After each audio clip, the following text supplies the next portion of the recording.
Tobias, did you Um, start your podcast yet? no, Okay. I haven't managed to. Um, I don't know. I'm being lazy and depressed. Okay. That sounds good. Let me ask you some flashcard questions. Okay.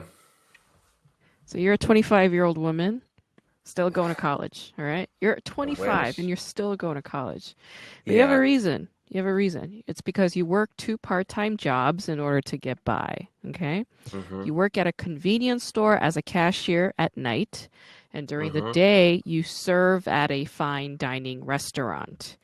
Okay. Your younger brother has been on life support for over a decade, but he's in a vegetative comatose state. Okay. Your mother takes out money from loan sharks and gangsters to support the medical bills for your veg- vegetable younger brother, but these gangsters come and harass you for loan payments. All right. At home, you accidentally shut the window on your fingernail and it's severely damaged. All right. So you wear a band aid over it. But while at work at the restaurant, you were serving a plate, but the plate was hot and you flinch while delivering the food to the table because of the pain in your finger. And the Mm-hmm. manager sees this. So he Mm-hmm. pulls you aside in front of all of your coworkers. He rips the band aid off your finger and it's so painful that you yelp, and he screams at you in front of everybody who's watching. What do you do? I probably would have killed myself after hitting my fingernail in the window because that's the worst possible part. It's I had I hit my just it's on my middle finger too. I Jesus hit my Christ. my middle finger against my bathroom storage thingy and it just it tore it away from the flesh and I was Oi. bleeding under it. I was ready to if I had had a dead a vegetable brother and a loan shark addicted mother and two jobs at that moment I would have killed myself. So I kudos to 25-year-old college student me for making it through that and living to tell the tale. But it's the Um, fingernail thing that really pushes you over the edge. that would have broken me. It's the worst. I mean, I don't think getting stabbed or shot can feel as bad as hitting your fingernail in anything. In anything. Yeah. Okay, Tell me I know about that window. Was it a soft window? Is it wood? Is it metal? it's a sliding window made of fiberglass and wood, so No. it had some weight No. to it. Can't do it. Can't do Okay, it. all right. I know you have to go to work soon, so let's get through this. No, I checked my schedule. It's fine for a Oh, while. And all right. now I need a nap after this, after thinking about this fingernail anyway. Sorry. Also, when you were flashing me your middle finger, I didn't see anything wrong with your fucking finger, so I'm pretty sure there was nothing wrong with your goddamn finger. You just wanted to give me the At fuck you, this so point, it that's just looks fine. like there's a little bit of dirt under my fingernail, which is Oh, what it okay. could be. Who knows? All right. Okay. So you're the same 25-year-old woman, okay? Yeah. The boss who was screaming at you, okay? He the same night, the same day that, he screams at you, he takes you out for dinner and drinks at a really nice like sushi restaurant, okay? Okay. And while pouring you a drink, he tells you that he grew up poor too and that he had to take care of his family from a young age. He tells you that he understands a person in your position and that, he had to do his job earlier, which is why he screamed at you in front of everybody. And then while taking you home in a cab. During the cab ride, he touches your leg Mm-hmm. while telling you big life lesson stories. What do you do? This is not what you want to hear from me, but I'm not a woman. I'm not offended by a man touching me. I shouldn't be. I don't need to feel like I'm being sexually harassed because I've probably given him hints that I want it. I have been,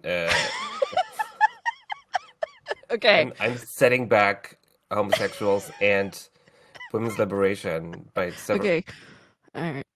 Okay, as long as you acknowledge that that's stuck a inside regressive. for I've been stuck inside for a year Yeah. without and most part of that without the touch of another human being. Okay. But I mean, he's an asshole, but it wouldn't be the first asshole that Yeah. I've engaged with Mm-hmm. physically. Um, Yes. Let me try to imagine I'm that 25-year-old woman. I don't know. Do I still have the band-aid on my finger? Is it gone? Is it Your back your on? wound is still there. You just don't have the band-aid to protect you anymore Just because he put ripped it that off. finger, shove it in his nose or his mouth or his eye or something. Jesus. Pretend that's my fetish. That'll get rid of him, I'm sure. And he will never flirt with me again. And I think he will treat me kindly at work because, like, he would be too embarrassed to Yeah. ever. He's not gonna, like, go around and tell the other coworkers, "Oh, I had to fire her because she shoved her bloody finger in my nose." He's not gonna fire me. So he's gonna keep me there. I'm gonna go back to work. Everything's gonna be perfect. Problem solved. Yeah. Okay. I actually really like that answer. It is the craziest answer I've heard in a long time. And when a person is acting inappropriately towards you, you should respond with an inappropriate response. So I Oh, like I that should one. welcome it. Okay, Yeah. okay, that's a good Yeah. idea. Yeah. Yeah. I like that. Okay. All right. So you're a college girl. Mm-hmm. Not the 25-year-old. You're like, in like maybe 20 years old. You're Mm. very pretty. You're like a pretty young lady, okay? You're into handbags, you're into makeup, you're a girly girl. All the stereotypical girly girl shit, like that's what encompasses you. And you have a boyfriend. He's Mm-hmm. handsome, but he is such an asshole, okay? For instance, when you go over to his house just to say hello and check in on him, he immediately tries to have sex with you. And when you tell him that you're on your period, he gets annoyed with you and says, "Then why the fuck did you come over?" What do you do? We gotta have the talk, the talk about is this a relationship or are we just fucking? I'm sorry, there's no creative solution to it. You just gotta have it. You just gotta, I mean, it's awkward. I mean, he's Nobody your wants to have boyfriend. You it. guys are committed Well, to each clearly other. not. I mean, he only wants to, his only reason for meeting me is having sex with me. Mm. I've been in Mm-hmm. a situation like that, and I asked the guy, wait, are Mm. we dating or are we just fucking or are we just friends? And he refused Huh. to have the conversation. So we just kept doing the same thing because I was too chicken to, end it. Oh, What is this? What's I going agree. on? I agree. Yeah. And yeah, and thank you for bravely sharing that very vulnerable story. I think all of us have been in that kind of situation. I myself have had a bunch of those, and it is the most stressful thing to be in. Those ambiguous relationships that Mm. are like emotionally complicated. It's so fucking tiresome. And God Almighty, I am never, ever, ever, ever, ever going to get involved in an ambiguous bullshit like that ever again. It's just not Yes. worth it. It's not Yes. worth it at all. If All you're right, both, sweet. on the same side and both agree that you're just fucking, it's fine. Mm-hmm. But Yeah, if you have that you gotta clarity, yeah, have, yeah, yeah. yeah. But when they're We're not too old clear, for that shit. oh, okay, sweet. All right, so you're the Mm. same college girl, all right? That same girly Mm-hmm. girl with the asshole boyfriend. One day you're at a cafe with your boyfriend, and he's like sulking in his seat, looking like he's in a real bad mood. He's not saying much. So you ask him, "What's wrong?" And then he fucking snaps. He loses his temper, and he starts yelling at you. And he says, "Why did you have to tell people that you go to a better school than I do, huh? Like, why are you always showing off to the world that you go to a better school than me?" And then he just walks away. And then he ignores your text messages and your calls for like weeks, something ridiculous like that. What do you do? I mean, stop texting this douche. Also, I think he's gay. I mean, that is the most dramatic situation that you've ever described to me. Also, when you said he snapped, I thought you meant he literally snapped his fingers. And he was like, how dare you tell people you go to a better school than me? That's probably what it is. So yeah, I mean, forget about this dude. Is this the same guy who wants to keep fucking you? Yeah. Oh, it's because he's like trying it out. He's like he can't make up his mind. Is he into is he into girls or is he into boys? That's why Hmm. he's like just like keep going at it, keep going at it. Mm. Yeah. No, this dude. I mean, forget about him. Okay. Yeah. All right. You're right. That is the right move. Okay. So you're the same girl, same college girl, okay? That same asshole Yes. boyfriend. All right? So you you muster up the courage and you break up with your boyfriend very maturely, very amicably, okay? It was a Mm-hmm. very difficult decision for you because you loved him, okay? He was your man. You loved this guy, Mm-hmm. but you realize that you have to take care of yourself, so you end things, all right? And you're very proud of your decision. But one day, just out of nowhere, you're just minding your own fucking business, and a stranger kidnaps you, okay? And when you wake up and open your eyes, you see that you're bound and gagged, okay? And the Mm-hmm. person who did this is your fucking ex-boyfriend, Of all course right? he is. You're bound and gagged in his apartment, and Mm-hmm. he tells you how rude you were to break up with him and then laugh at him condescendingly with all of your friends. And he leaves you bound and gagged in his apartment like that. And um, when he's home, he like beats you repeatedly. All right. And when he gets drunk, he starts crying hysterically and he says how, what he's doing, he knows what he's doing is wrong, but he can't stop himself. In fact, he sexually assaults you while admitting that he has these problems. And you're all tied up. You're tied up Yeah. and you're immobilized and you don't have your cell phone anywhere. What do you do? What the fuck is wrong with you, Grace? What is? What do you mean? What do I do when I'm How do you being get how do you kidnapped and tied up and abused and yeah, beaten? how do you get out of this predicament? Oh my God. I don't know. What does one do? I No. There's no good answer to this. If I'm giving an answer, then I'm victim shaming the people who've been kidnapped and didn't do that same thing. No, you're I don't not. know. I It's mean, just a hypothetical. I assume I would start with screaming. Hopefully, I mean, if I was in this room, my neighbors would start call the police because they can hear everything I do. I can hear my neighbor behind this wall. I can hear him snoring at night. That's how thin these walls are. So Sucks. that's that would be for my first choice. If that doesn't work, I mean, I don't really have another. I guess you would have to try to trick the ex um into like make him believe that you're really into this. You regret everything you've done. You're gonna marry him. You're gonna be his faithful, loving wife. And so he Okay. he, he you know he loosens the ties. He Mm-hmm. lets you go. He's Mm-hmm. drunk. You can fuck this bitch up. You can just beat him Oh over the head and shit. be done with it. In that case, let's just wrap this up because I think it's still shit. Never mind. Welcome to K Drama School. I'm your host Grace Jung, and class is now in session.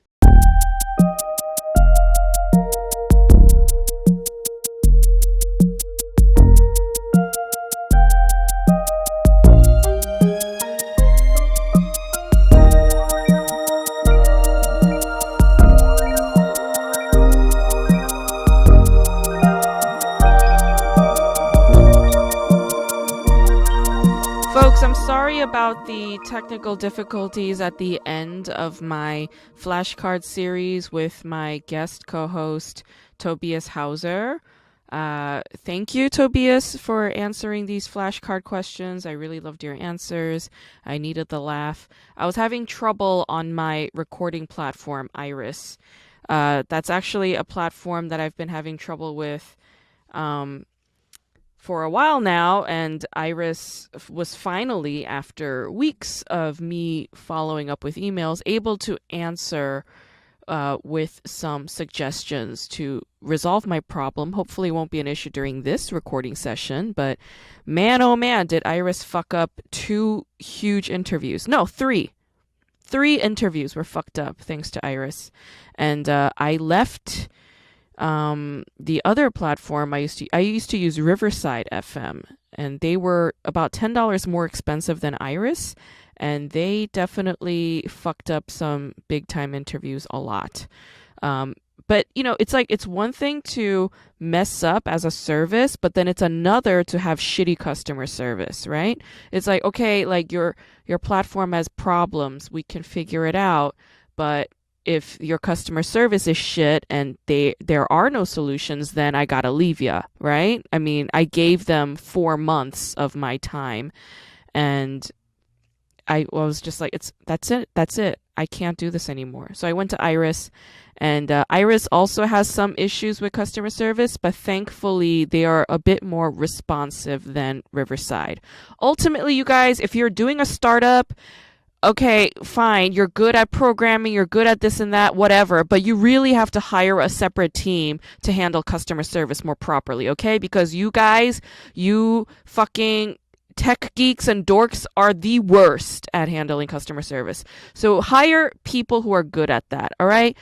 People who worked in the service industry, people who have handled customer service before, and pay them handsomely to be able to handle that. Because, wow, paying for a monthly service and not getting the service that you need, I mean, that is the most frustrating thing ever.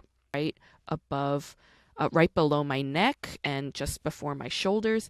And she was like, got it. And, she was like, working that area, and she told me, she's like, yeah, like your left side is worse than your right side. And I mean, I don't know. She was amazing. So I'm definitely going to go back. I'm definitely going to work with the same therapist. And yeah, if you're not getting full bodied massages, I recommend them. I recommend them at least once a month, or once every 3 months. I think it's a great way to sort of reawaken your body, because there are a lot of things that our bodies are just tied down to, right? Like gravity, for one, and our chairs for another. My gosh. I forgot how much sitting I do in LA. I just got back from New York, and the moment I got back, I was immediately hit with all this reservoir of pent up feelings, mainly sadness and anger that I didn't realize that I had in there. But it was just lying dormant the whole 2 weeks that I was in New York.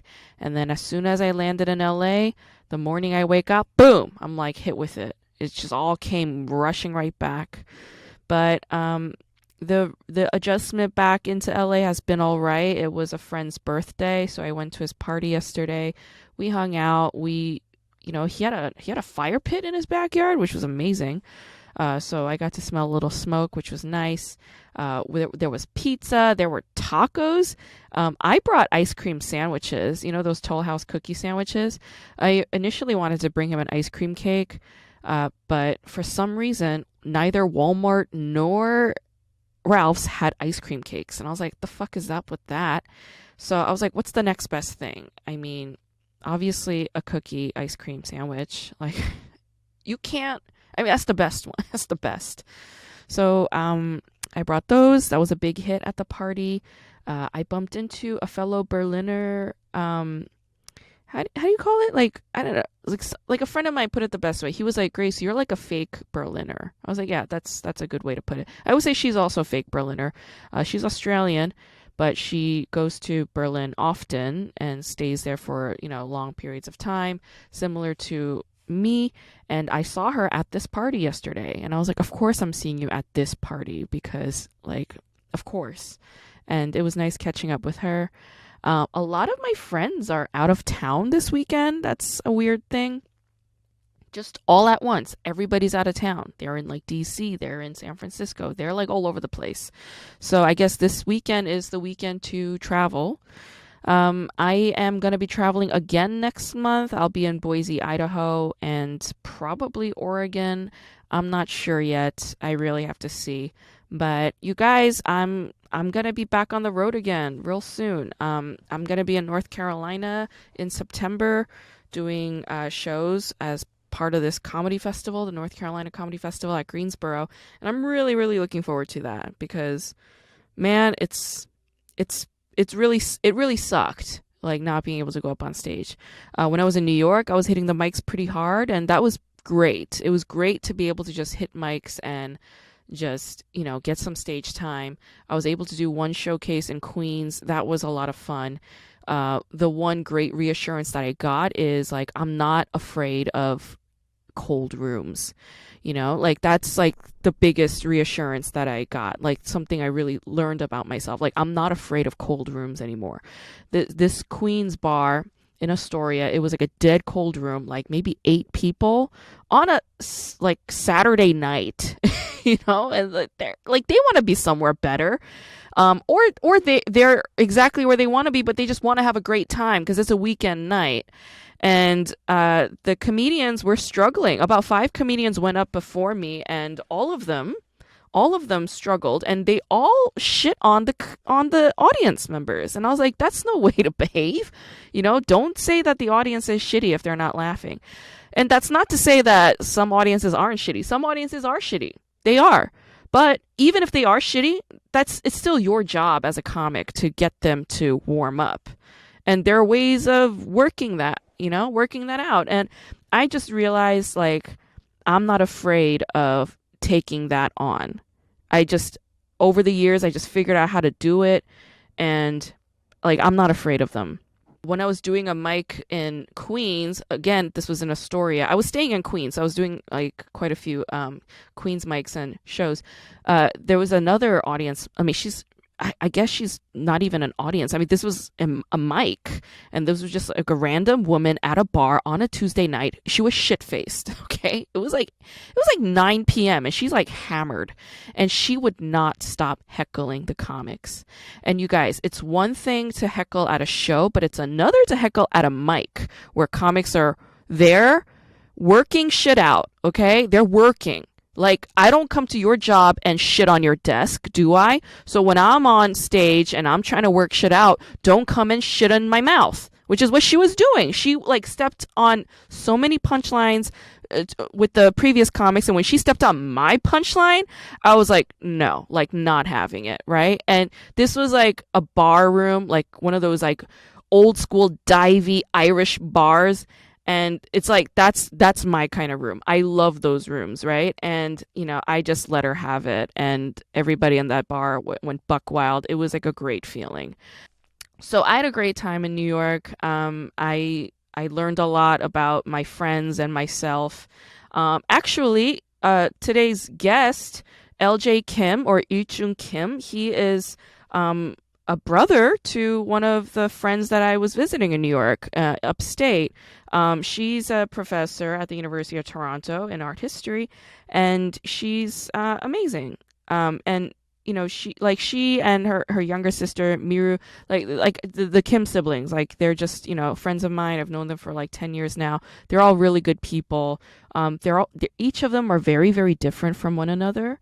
And, I used to think that they all looked different too. Like, Il-jung oppa doesn't look anything like his older sister or his younger sister. The two sisters look very similar. But then, when I went upstate this time and I looked at Seungjung 언니, she looked so much like LJ oppa. And I was like, oh my God, like the three of them actually look very much alike. They're like triplets. They look very, very similar now. That was interesting, kind of seeing their similarities. And like when I was watching Seungjung 언니 just like in the kitchen, because she was making me udon, she was like cooking for me, and she reminded me so much of her younger sister Miru, because like I've seen Miru in the kitchen a lot, because Miru's a great cook and she's always cooking for friends, and just her movements and her gestures, like they were so similar, as sisters, and that was fascinating to witness. I was cat sitting while I was in New York. I was cat sitting for Miao Wang's cat. If you guys don't know Miao Wang, look up her films. She makes amazing movies. She did Beijing Taxi. She also did Mainland. Both of them are amazing. Both of them won big awards. Check them out if you haven't seen them. But I was taking care of her cat, who's this like 14-year-old giant long-haired cat, like white and orange. And I mean, he was a handful. He was definitely a handful, but I kind of miss seeing him around, because, like cats are very beautiful, like creatures, they're very like, how do you say? They're like very prudish, they're very proper, like the way they sit and walk. It's like got such, I don't know, they're so savvy in their movements. And I was just like, wow, like that's actually kind of pleasant to look at. And I don't have that now. I'm looking at my money tree that's dying, and that's what I have to stare at all day. But you guys, let me talk about the fucking K drama that I'm going to be talking about today. It's called Hello My Twenties, also known as 청춘 시대. It's a JTBC K drama written by Park Yeon-sun and directed by two people, Lee Tae-gon and Kim Sang-woo. I don't know them, but there you go. It stars Han Ye-ri. Han Ye-ri is, of course, very well known for the film Minari, in which she plays Monica, right? The film by Lee Isaac Chung. And if you guys want to know my take on Minari, just go to my website and look up meditations on Minari. And this is where I can tell the difference between who is Korean and who is Korean American. Because all the Koreans hate this movie, right? Even diaspora Koreans who've been living in the United States for a long time, their reception of Minari is it's like a student film. It's like subpar, low quality, lo-fi. It lacks substance. Like the Koreans just hate this film. But the Korean Americans love this movie, right? The Asian Americans love this movie. And that really goes to show you how deprived the Asian American community members really are in this fucking country. I mean, we're being handed like a slipper, like just not even a pair, just one slipper. And we're like, thank you for these shoes. My God. And we're like kissing the feet of whoever handed that shitty slipper, like Brad Pitt's feet, right? I mean, this was fucking produced by Plan B. Brad Pitt, we're licking Brad Pitt's toe fungus and saying, thank you for giving us a single slipper. It's completely useless, but thank you for these shoes. We're going to treat them like the Manala Blahniks. But here's the thing, guys. I would say I straddle both areas. Like I say I'm very Korean. I'm also very Korean American. I see from both perspectives. So when I look at it from a Korean lens, yeah, this is a shitty movie. This is a very lo-fi film. Yeah, it feels like a student movie. I don't blame the Koreans, okay? Steve Yeun's Korean is awkward, all right? Steve Yeun did not go to Kunde, so he does not come off as this macho middle-aged Korean American ajashi who is feared in the household, right? I mean, that's what Steve Yeun's role was supposed to be. But then, from a production standpoint, I also understand that without Steve Yeun, this production never would have happened, all right? Steve Yeun was the powerhouse that made this movie come to fruition. I know this, right? Because he's the star. He's the power. But then again, from a Korean American standpoint, like when I look back on my Korean American experiences, this film is like dead on. Dead on. Dead on. There's so many moments in that film where I'm like, I recognize this moment. I recognize it. And Lee Isaac Chung was very, very like attuned to that. And he brought it out beautifully. So from that perspective, right, I'm just like, this film makes sense. It does deserve the accolades that it's getting. But it's a very specific and nuanced kind of accolade from a Korean American standpoint. And I do not believe for a second that Hollywood understands why they're giving this film all the credit that it's getting. All right? I think Hollywood is doing this conflation thing where they conflate Korean Americanism with Koreanism. Like, it's just, that's what they're doing. They're sort of still riding that parasite wave from last year. The other thing is, of course, like Yoon Ye-jung, right? Yoon Ye-jung was fucking phenomenal in this movie. I mean, she is a goddess. She's an untouchable goddess. And this film should be grateful for having her. Brad Pitt should be licking off her toe fungus, okay? Like, I mean, she's the master, all right? Like, Brad Pitt's got nothing on Yoon Ye-jung. Anyway, that was a big distraction. This show, Hello My Twenties, also stars Han Seung-yeon, or Seung-yeon from Kara, right? I think Seungyeon is not recognized fully for her talents, but I think she should be. She's a very talented actress. Seungyeon had a very brief cameo appearance in that Korean drama Star in My Heart, which I talked about on this podcast. She played one of the orphans at the orphanage that was like waving goodbye to Choi Jin-shi's character in the pilot. I thought Seungyeon was fantastic in this show. And then you have Park Eun-bin, who is, I mean, she was really the heart of this show. Like, she was sort of the glue that held this group together. Park Eun-bin plays Song Ji-won, and she was just like fantastic on this show. Like, I loved her personality. I loved how hilarious she was. She killed me. And then you have Yoo Hwa-young, or Hwa-young. You have Hwa-young from that group t-ara, and her acting was also quite impressive. She plays a bit of a, I don't want to say controversial. I mean, she plays basically a sex worker. And I thought that was a bold decision, you know, to have an unapologetic sex worker in a show, right?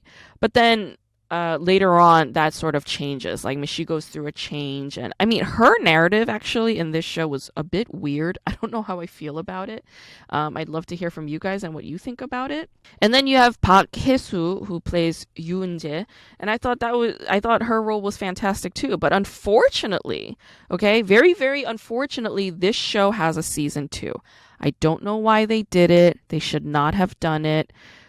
K-drama people, don't do season 2s. Just don't. Just don't. You guys just don't do them. Like, why change something that's been working? I mean, like, stop. Stop doing season 2s. A lot of your shows that you sell to Netflix kind of suck.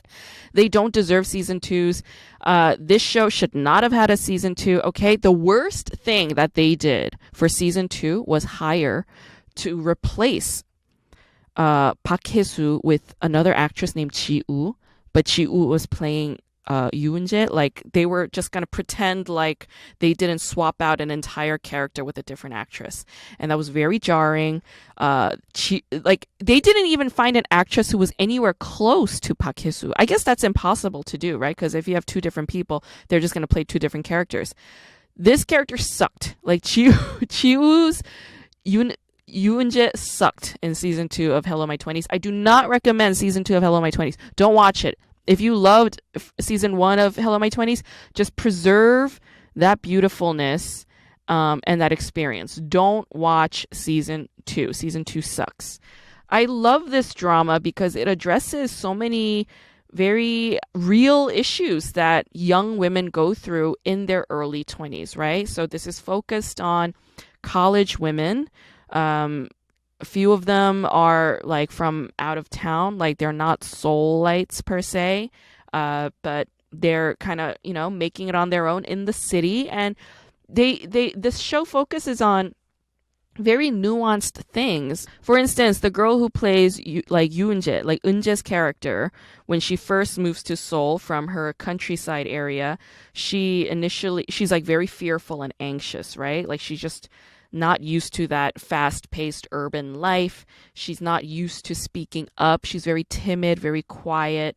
And as she's commuting to school and as she's adjusting to the roommate life with her housemates, she's like just, you know, encountering all this like invasiveness, you know, personally and mentally, emotionally, and she can't speak up, right? So what ends up happening is she starts to become more of a hermit. Like, she starts to withdraw, and out of that she becomes grumpy. She becomes kind of a bitch, you know. So this toxicity starts to brood, and I thought this show was just, it very beautifully demonstrated that, you know, just visually. And I just thought it was very well written. I thought it was beautifully directed. I thought the actress herself was very good at performing that. And I was very impressed with those very nuanced moments. It also deals with, you know, real struggles, like particularly family struggles. Okay. So, you know, as young women dealing with a very immature mother, or a mother who was obsessed with the son and not necessarily the daughter, or, you know, parents who were very negligent, you know. So it just deals with all kinds of issues around parental kind of struggles, but it also deals with dating life. Okay, so there's this one character that Seungyeon plays. Her name's Chung Yeun in the show, and she is dating a very insecure man, right? Who is also a college student, but he goes to a different school, and his hang up is that his girlfriend goes to a more prestigious university than he does, and he hates her for it. He's like so insecure about it.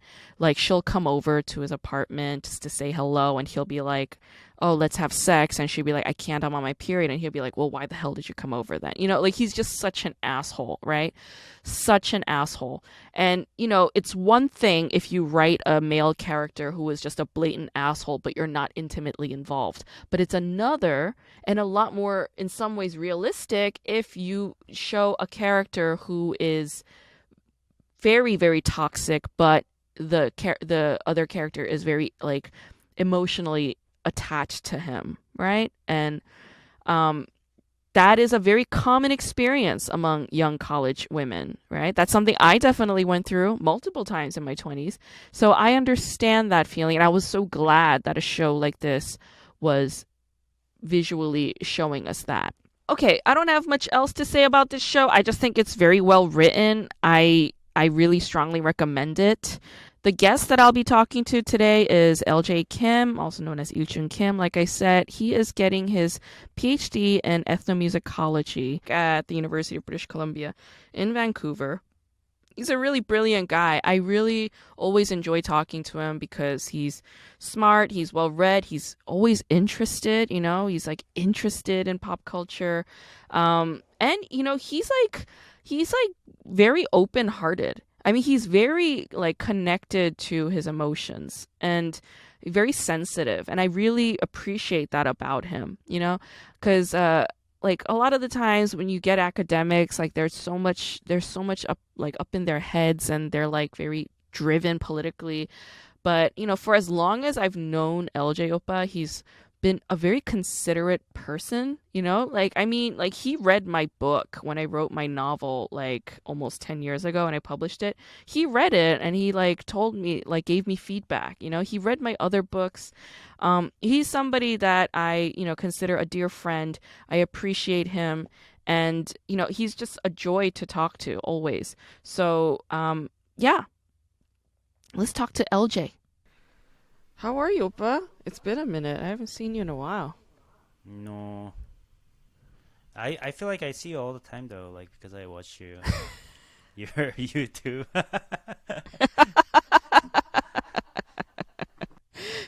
Yeah, we haven't seen each other for a while. I mean, in Mm-hmm. person and even Zoom. Mm-hmm. Although I feel like I see you every other week or something like that. um, how are you coming along with your own work? What is ethnomusicology, first of all?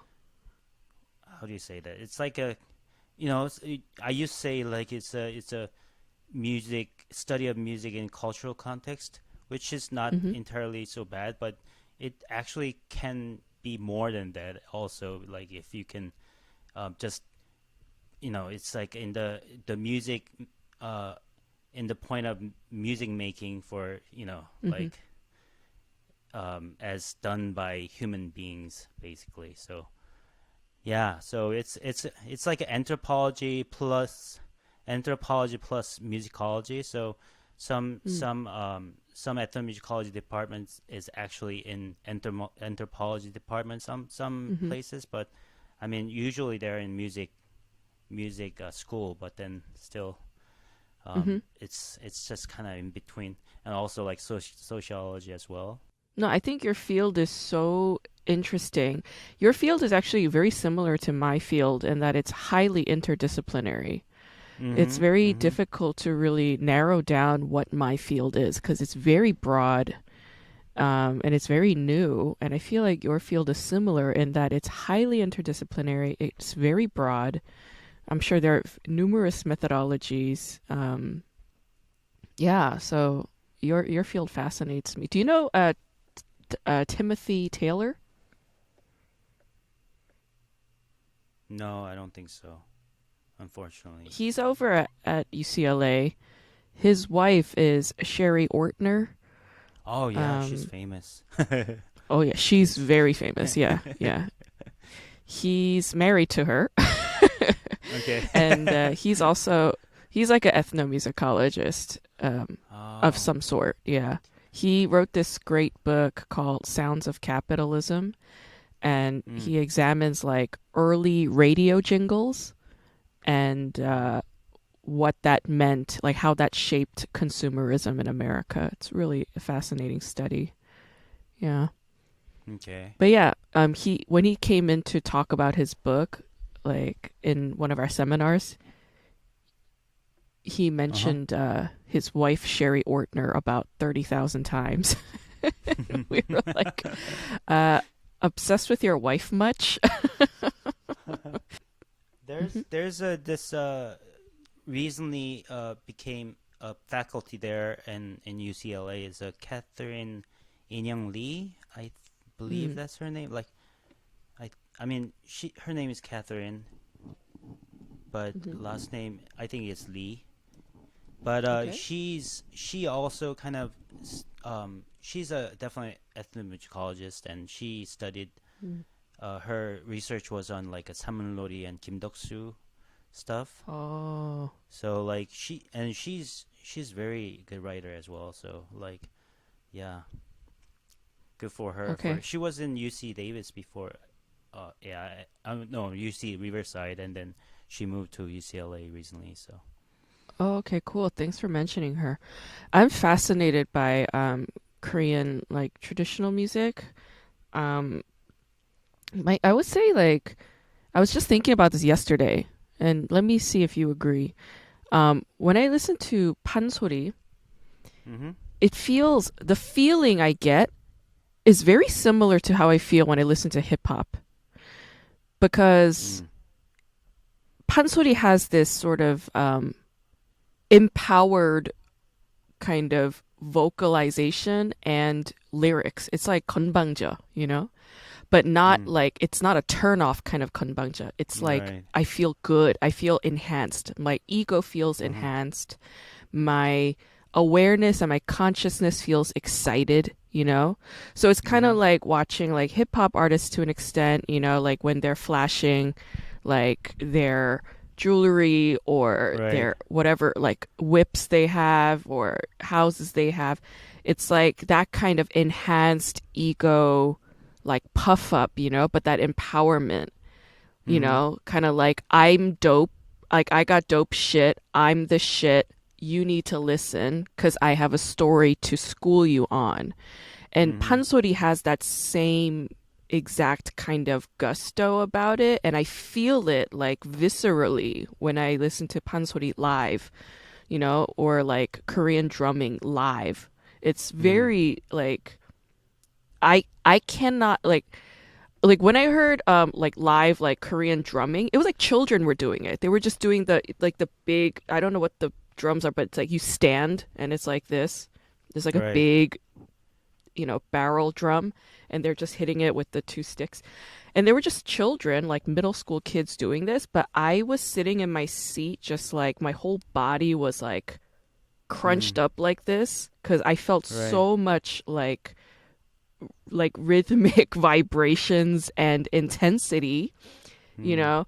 Like when I was younger, I would have similar reactions to like when I listened to pansori, even I didn't understand it, but I would be like my eyes would just be shit, sorry. My That's eyes okay. would just be like in tears, you know? I would feel so emotionally moved and riveted when I was younger. And yeah, like I mean, how would you explain this kind of visceral impact through Korean music? I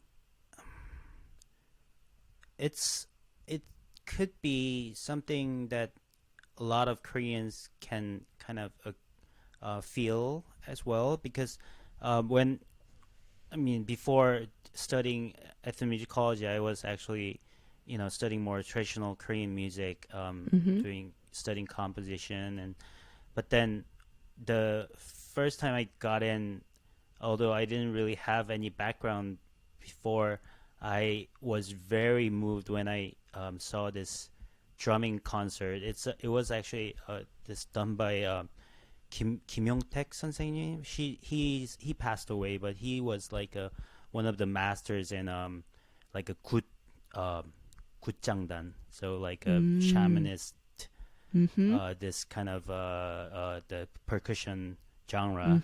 So rather than like a kind of more contemporary like Kim Duk style, but he was more like traditional stuff. And he was just like he was just doing his own thing on the stage at the 국악원, and I was just watching it in the front row. I mean, he was with his band basically, like a 꽹가리. He was on the small like hourglass 장구, but it's actually smaller size for 동해안 별신굿. It's like a kind of done in a East Coast coastal area of the Seoul, of Korea, and he was just kind of like out of this world, like he just kind of was in his own world, and suddenly this little kid, like maybe like 4 years old, start he was in the front row, just probably like maybe just in front of me or something.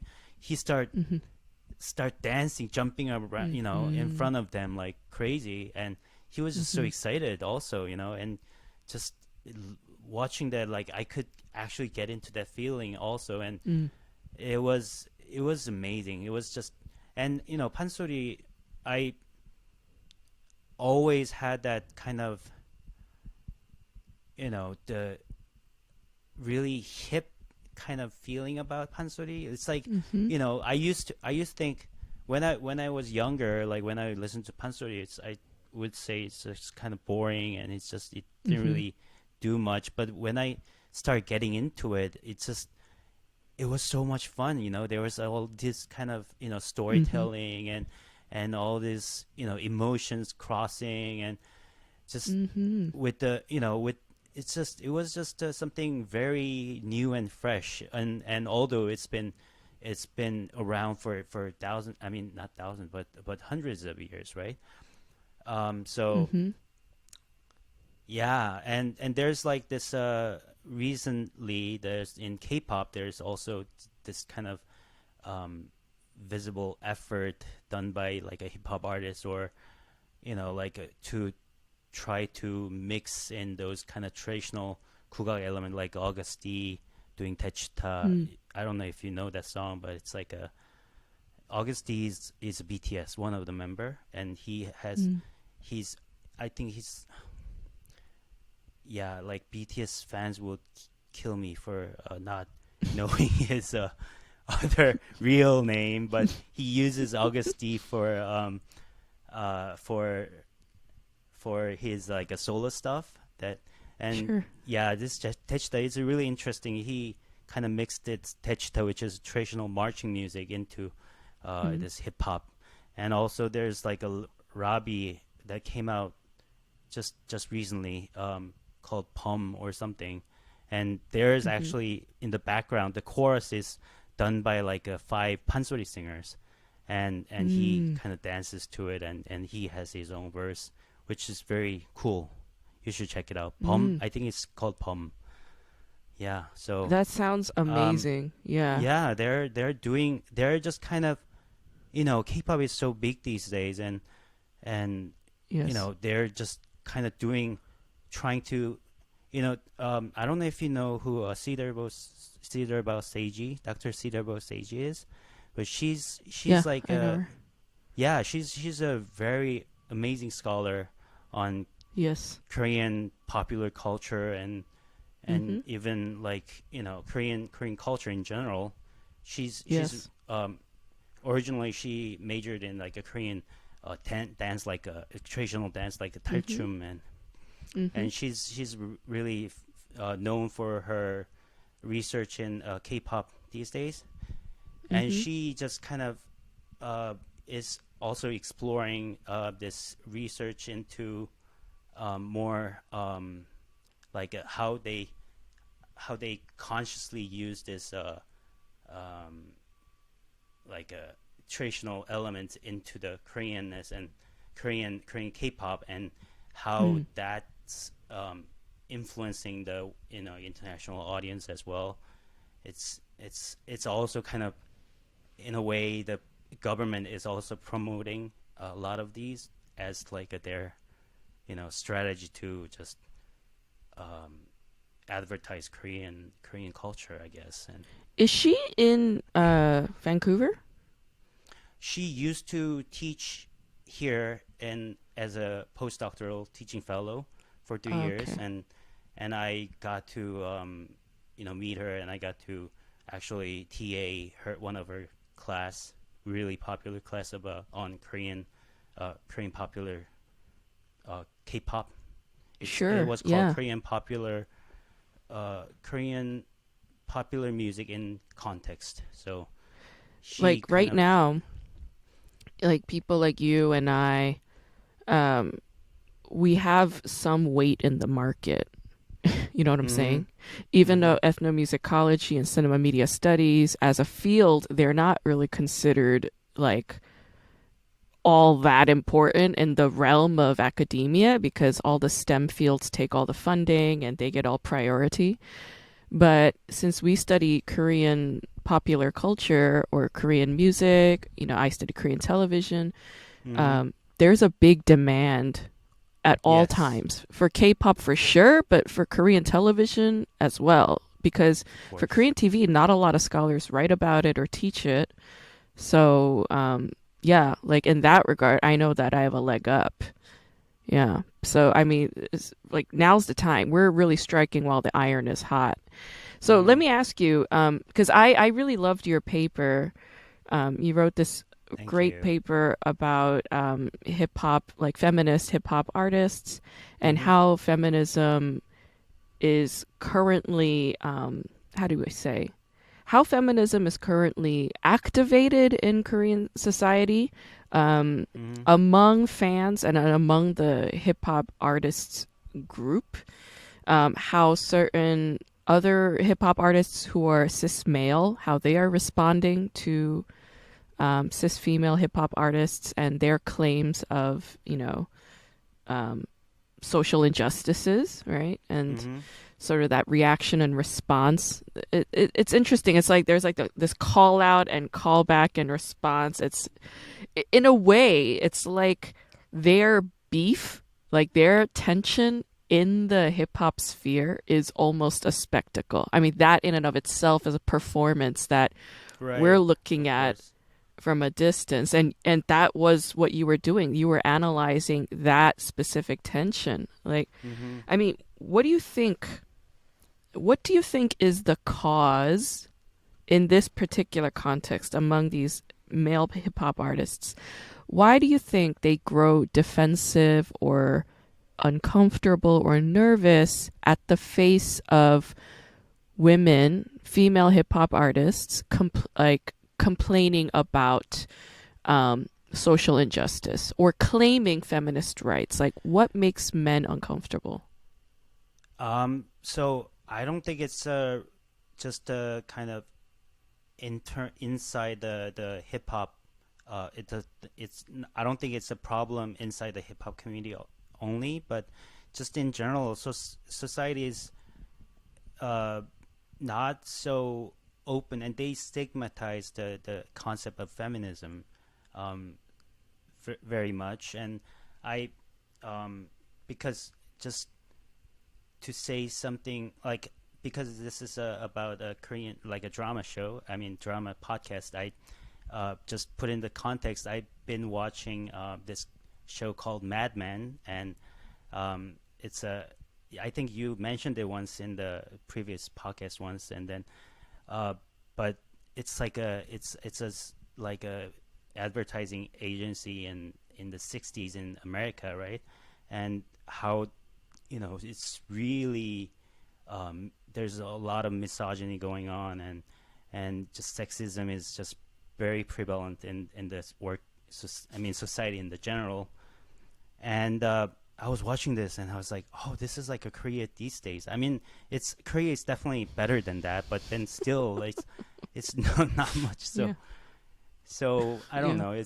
I kind of saw a lot of similarities in the work places, which in like U.S. standards, it's ridiculous to see that kind of how men treat women in the workplaces. And but then in Korea, it's more or less the same. And um, it's it's for older people, it's actually a little uncomfortable discussing this kind of things because they are so used to that old ways, right?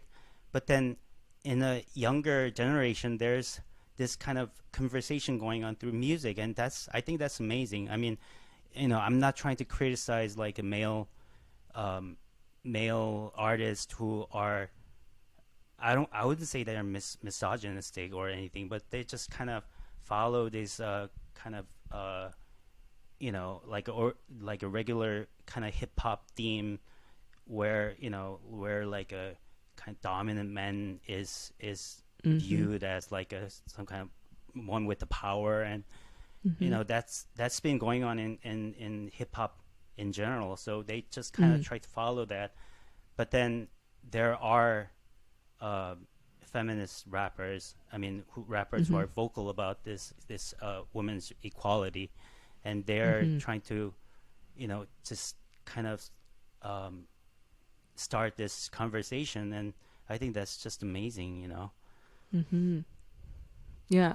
I mean, it's really interesting to see how men respond actually very diversely around these kinds of issues. When it comes to the topic of feminism, I mean, I don't think it's just, like a binary of just this and that. Like on the one side, you have people who deny feminism and say, well, why do we need feminism? Women run the world. What do women have to complain about? Like when I'm at home, I have to bow down to my wife and her expectations, and my daughters dictate my life. There's some men who feel that way. There are others who just feel like, yeah, we have to be on the women's side. Like there are men who say, I'm a feminist, I'm a proud feminist.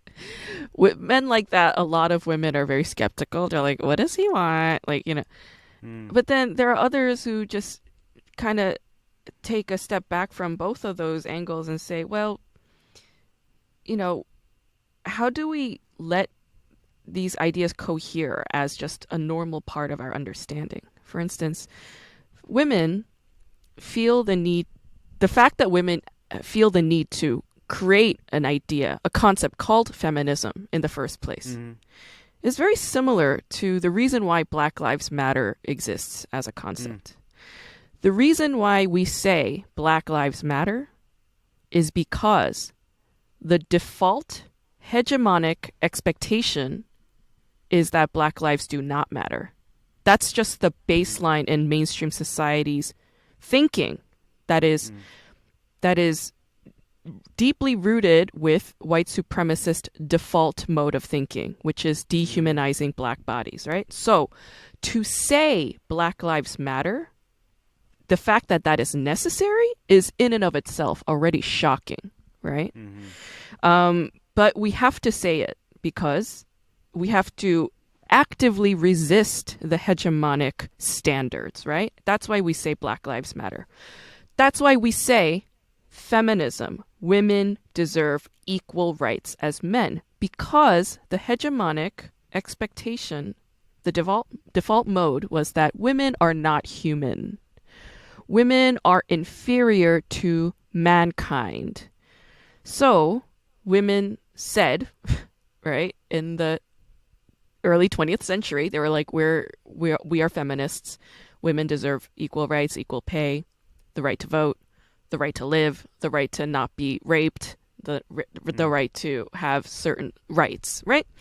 So the fact that we have to say that is already, it's like shocking, and therefore it's like it could create some initial disturbances, Men can just feel like, why are they so angry, Because to them, they don't see all the injustices. They just see angry women, anger. That's what they see. Similar to how a lot of white people are responding to this movement of Black Lives Matter. They're like, why are they so mad? when I am just a person living my life and I'm not out here to hurt anybody. I genuinely believe that on our side, on the left side, the feminist side, the people who are for Black Lives Matter, the people who are for all human rights, I believe that we also need to offer some space for the middle ground, you know? Some more compassionate and mindful thinking. That comes with a lot of work. I don't think that's easy. Most liberals are incapable of doing it because they're all so traumatized by living as women of color, as queer people, as whatever, you know? So, to take a step back from that initial reaction to the trauma and to say, to explain in neutral terms why we have these movements, why we have to say these things and claim them as rights, and to say, I am not here to attack you. I am here to just to say that I am a human being also, and I would like for you to see my humanity just as I want to see your humanity. I think this kind of middle ground needs to expand. I'm not like Joe Rogan in the sense that I'm going to bring conservative people on my podcast and try to listen to the other side. That's not what I'm about. I am more for an actual true middle ground, the space and area and the language in which we can have these kinds of discussions without any sense of fear. The reason why people resist those movements like feminism, Black Lives Matter, people of colors, their rights matter. The reason why they resist is because they're afraid of being attacked by the left. That's a genuine fear. That's the reason why they have what is it, QAnon and all that shit, like all the conservative right wing, internet nonsense that's happening. They spiral into that because those right wing people use the same language that our calm apps use. Oh, don't be afraid. We understand, give yourself some compassion. They're using the same kind of fucking terminology, that Eastern spirituality to an extent uses, but to make them feel safe. They feel scarred and traumatized by the left and liberals barking in their faces, calling them racist, calling them sexist, calling them murderers, calling them whatevers, I feel like antagonizing one another does not lead to productive conversation. How do we expand the middle ground, an actual true neutral middle ground, where feelings of safety can be for everybody, not just the victims of white supremacy and misogyny and patriarchy, but also the victims of the people who thought that those were just regular normal tools in society, which they were. They were normalized for them. White supremacy was normalized for them. Patriarchy was normalized for them. They didn't know that those were tools of violence and colonization. I mean, people who don't go to college don't have that, understanding. They just thought that those were normalized tools. So I feel like these kinds of areas of discussion need to expand increasingly. But I think that's hard for a lot of liberal people, again, because of the trauma, the trauma of the Trump administration. Right. I mean, I heard from this podcast.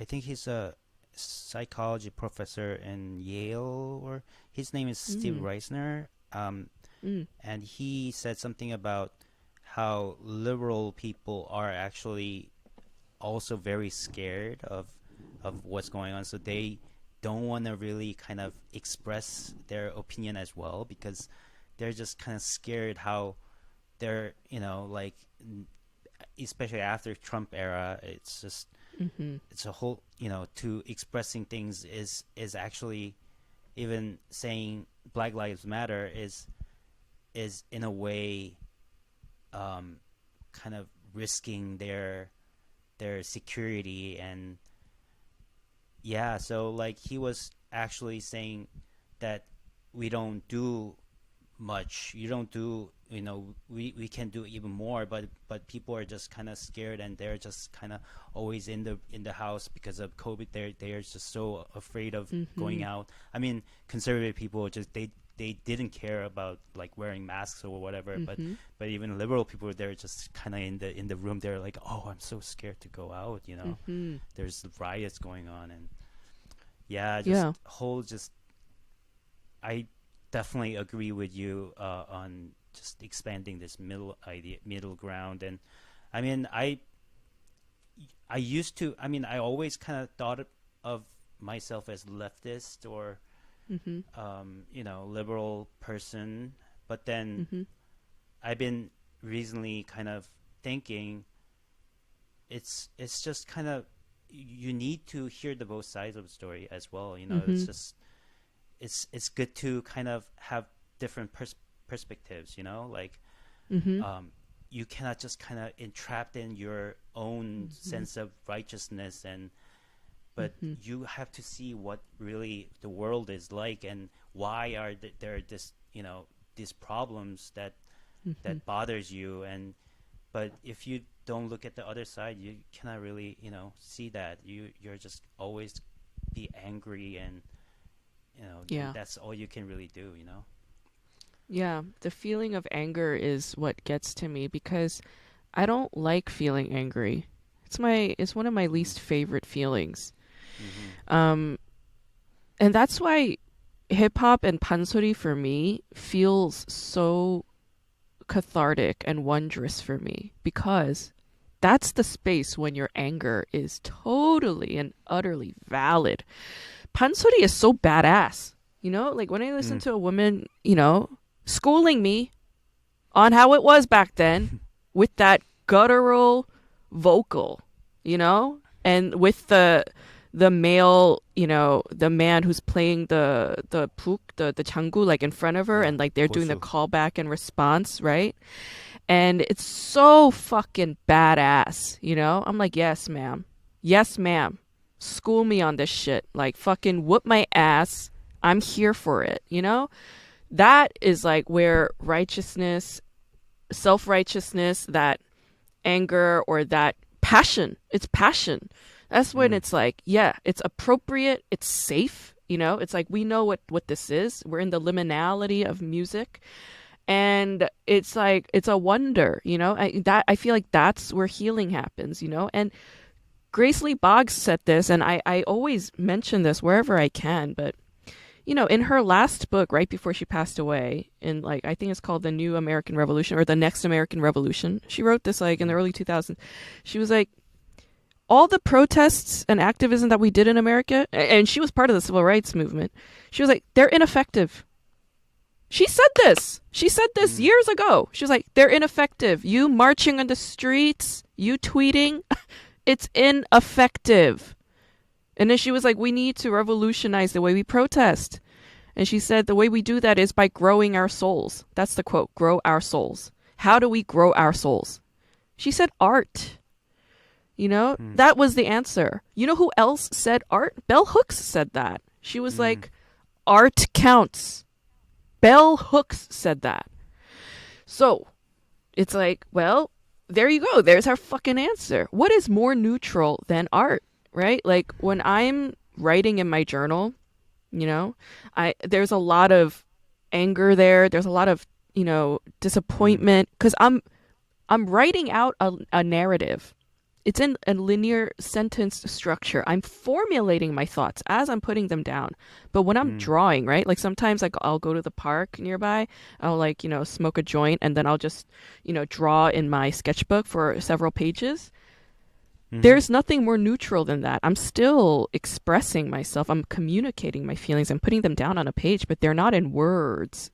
So my thoughts are not, as you say, trapped in a certain kind of feeling.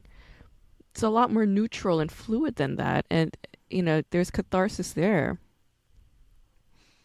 Yeah, it's interesting you say that because I kind of think art. I mean, you're specifically mentioning art as like a drawing or painting, but art it can be just kind of creating process, creative process. So Yes. I think writing for you could also be some kind of art, and just writing journal. I think that's a really something that easy everybody can do. Is process of art that a lot of people can do. And I've been, trying to write a journal every day these days, and Mm. I didn't do this before, and it's Mm. just kind of organizing these thoughts in my head, throughout the Mm-hmm. day. That's very helpful. And also I actually wanted to mention this there's this book I recently read called Mm. uh In the Realm of a Hungry Ghost, written Mm. by Dr. Gabor Mate, and Mm-hmm. he's like a Hungarian Canadian doctor, and he actually is. I'm in Vancouver right now, and he's he there are I mean, Vancouver, like everybody thinks it's such a great city to live in, and one of the most beautiful cities in the world.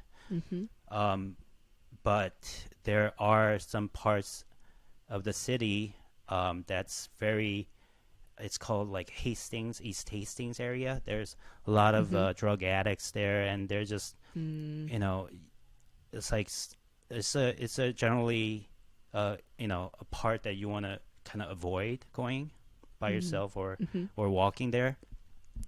But then this doctor worked in a clinic in there for years, and he kind of treated these addicts, very heavy narcotic addicts, and a lot of them passed away during the time, and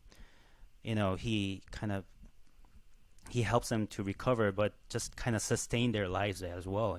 It's just, Mm-hmm. and he, by studying them, he kind of realized that there are always kind of this pain inside their childhood, or there's some kind of a deeper pain that's always be bothering them. So it's not addiction that's bad. The addiction is kind of the sense of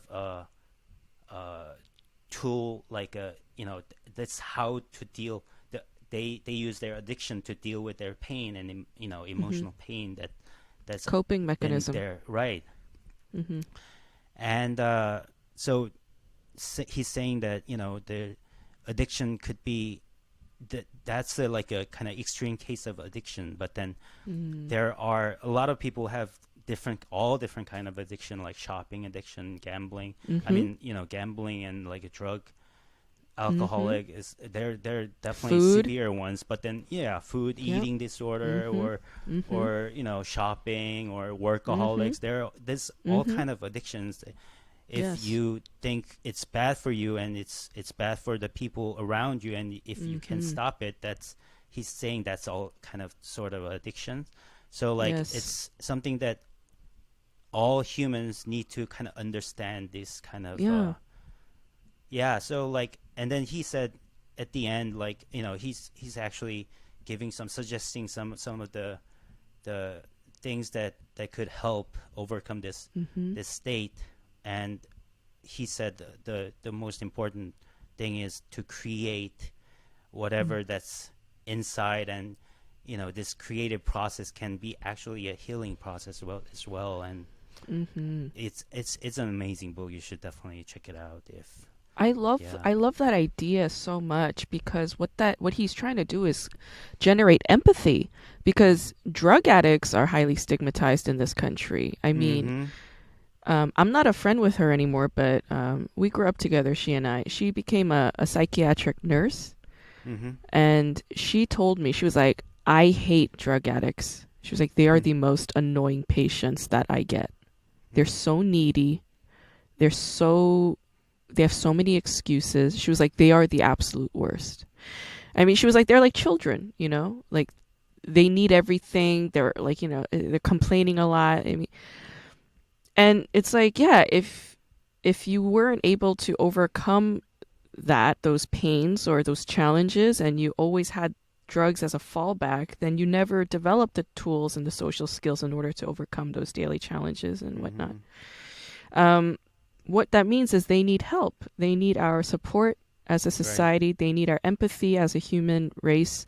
They need our help. And to expand and say that all of us are addicts to some extent. All of us.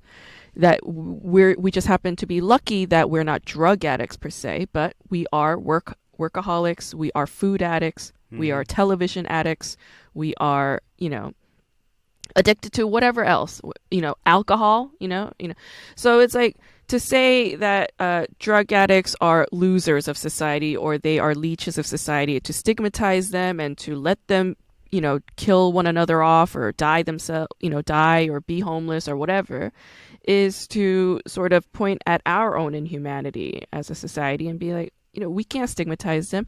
We have the same symptoms of addicts. It's just our path is slightly Yeah. different from theirs. Yeah. I like. I mean, just thought came into my mind when you say stigmatizing the drug addicts, Mm. because I Mm-hmm. was. I don't know if you're watching it or not. There's this K drama called Vincenzo. Yeah. I'm slowly Do you getting know? through that. Yeah. Yeah, of Yeah. So course. like With Song the Joong-ki. yeah. Come So on. Big yeah, of star. course.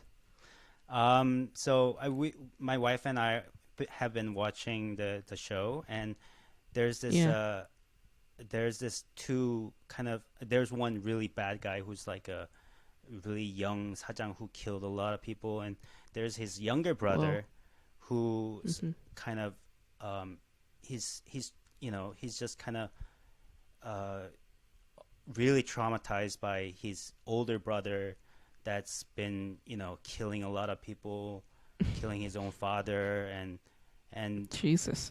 and like the younger brother is like also kind of addicted to drugs. So there were Oh, Sung okay. Joong-ki and the female character, the main protagonist. They were talking to each other, and they're like about, oh, so that's why he grew this addiction to the drug, and because he's so Mm. traumatized. And she goes, Mm-hmm.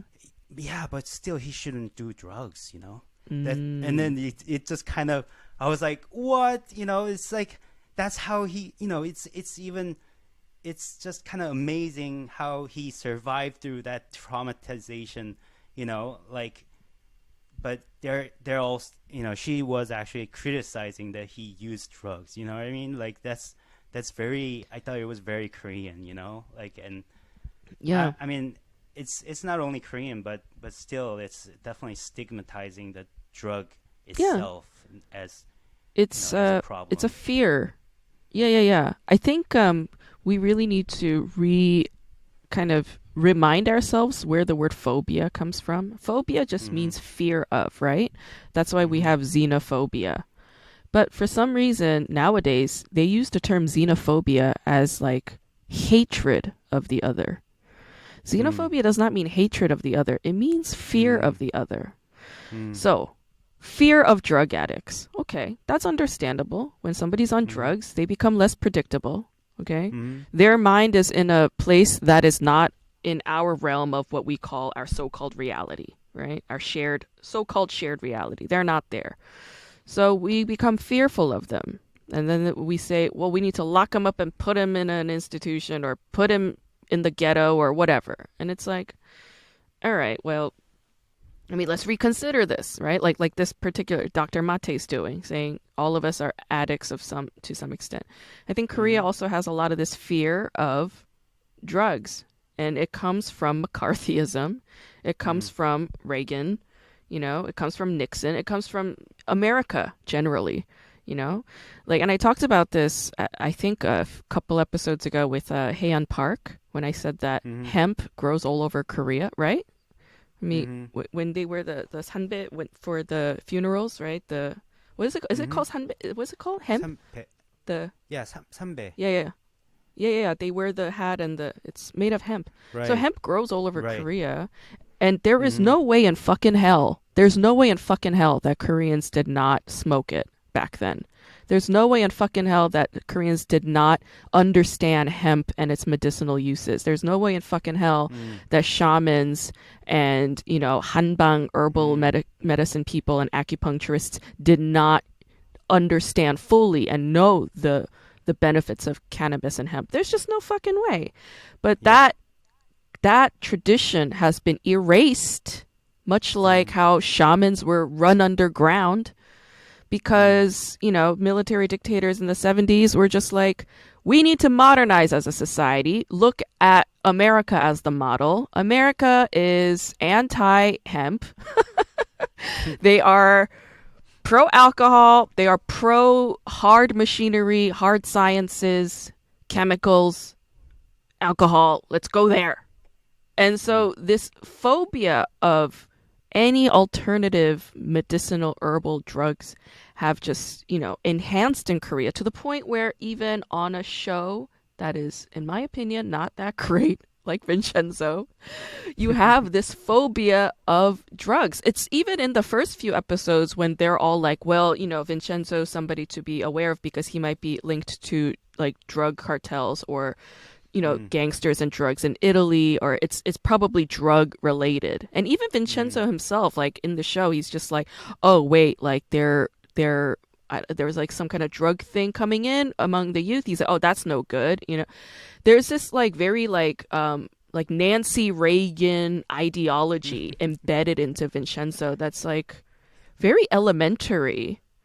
As you say, it's like 50 years ago, right? But it's like present day Korea. But I don't think that's going to last, genuinely. What do you think? Don't you think Korea's going to catch up to the whole cannabis hype? Well, that's hard to tell. I mean, it's I have no comment on that because I still see that as. But I mean, definitely, U.S. is opening up and just they're changing all the rules. And like a Korean people love American people, so maybe they American trends. Yeah, for sure. And they might be, kind of open to the idea, but I don't see that happening so soon. I saw a couple articles floating around last year. They were like, Seoul is trying to legalize medicinal cannabis. I did see this floating around.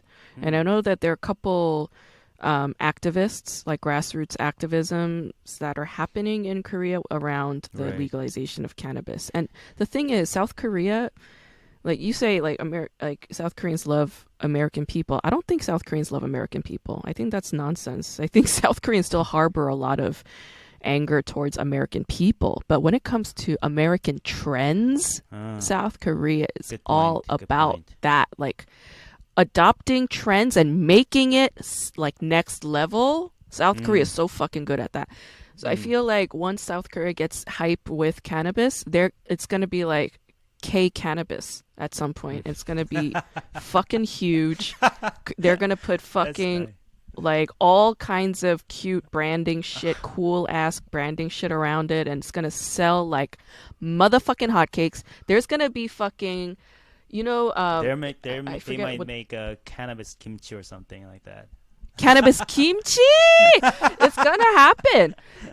They're gonna go to fucking like, I'll bet you like all those like Buddhist monasteries, like I'm sure like they get down with the cannabis somehow, and they're like, we just didn't tell you guys about this shit, but like, us, we monks back here, yo, we were getting high. And there's gonna be fucking tourists, like the tourism's gonna expand even more because Koreans know how to really how do you say, handle and manage hemp in a very diverse way. Koreans, it goes back to goes back centuries in Korea with hemp, so like I say, it's the phobia, the anti-drug war that America has been so huge on, right? Especially against these ego deflators like cannabis, like LSD, like mushrooms. These are ego dissolvers. They get rid of the ego. But because America has the military industrial complex, they need ego enhancers like alcohol, like guns, like cocaine and speed and shit, coffee, So, yeah, like now that our two best cities in this fucking country, LA and New York, that might be controversial, but whatever. LA and New York, in my opinion, are the two good ones. They legalized recreational marijuana. Good for New York, fucking finally. But whole now Canada that too. Canada's been way like light years ahead. When it comes to like psychedelic substances and treatment of mental illnesses, Canada has also been light years ahead of Mm, fucking Americans.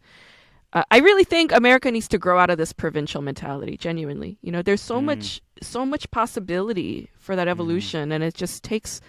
There's so much fear though here, fear of the unknown, and like when it comes mm, to substances like cannabis and psychedelics, that's all that it's about. It's a adventurous pursuit of the unknown in your mind, in your heart, and the drug anti-drug campaign from the 80s, and it's been very impactful.